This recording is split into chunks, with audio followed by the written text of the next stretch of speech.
નમસ્કાર મિત્રો, અમદાવાદની અંદર પરમ દિવસે ઘટના બની છે।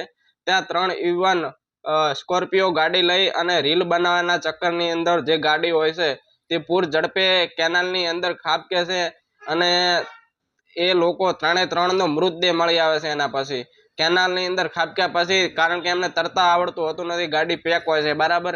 એના પછી એ 3નો મૃતદેહ શોધખોળ હાથ ધર્યા પછી કલાકો પછી એમનો મૃતદેહ મળી આવે છે અને 3 લોકો મિત્રો યુવાન હતા, છોકરાઓ નતા, 25 વર્ષ આજુબાજુના બરાબર। અને તમે મિત્રો રીલ બનાવો સુધી એટલી હદ સુધી નીચે ના પડી જાઓ ફેમસ થવા માટે કે તમારા જીવનું જોખમ ખેડવાય બરાબર। અને એના મા બાપ એટલા મિત્રો રોતા હતા, તમે જો વિડીયો જુઓ ને તો તમને પણ રોવાનું મન થઈ જાય, કારણ કે મા બાપ તમને મોટા કરે છે, કંઈક આશા હોય મા બાપને કે મારો છોકરો મોટો થાય। ચલો મા બાપ એમને આશા પણ મા બાપ છોડી દે તો એમને એટલી તો આશા હોય કે મારો છોકરો તેના પગ ઉપર ઊભો થઈ અને જાતે કમીને જાતે તો ખાશે, કે અમારું તો ચાલુ જશે।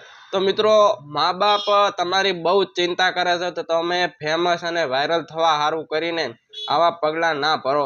કેટલા અઢળક બનાવો આપણા ગુજરાતની અંદર બને છે તો લોકો સમજતા જ નથી। અને આની અંદર મોસ્ટ ઓફ યુવાનો જે આજની જનરેશન છે ને એ વાયરલ થવા અને રીલો બનાવવા સારું કરીને મિત્રો આટલો કંઈક આવા અવળા પગલાં ભરતા હોય છે બરાબર। આ ગાડી મિત્રો કેનાલમાં ખાબકી, એના પછી તેમનો 3 લોકોના મૃતદેહ મળ્યા। અમદાવાદની ઘટના છે, હમણાં જ 2-3 દિવસ પહેલા બની બરાબર। આવી માહિતી માટે મિત્રો ફોલો કરો અને તમારો મા બાપ તમારા ઉપર કંઈક ગર્વ કરે ને એવા કામ મિત્રો કરજો અને એમના સપના સાકાર કરજો। જય માતાજી, મળીએ બીજા વિડીયોની અંદર।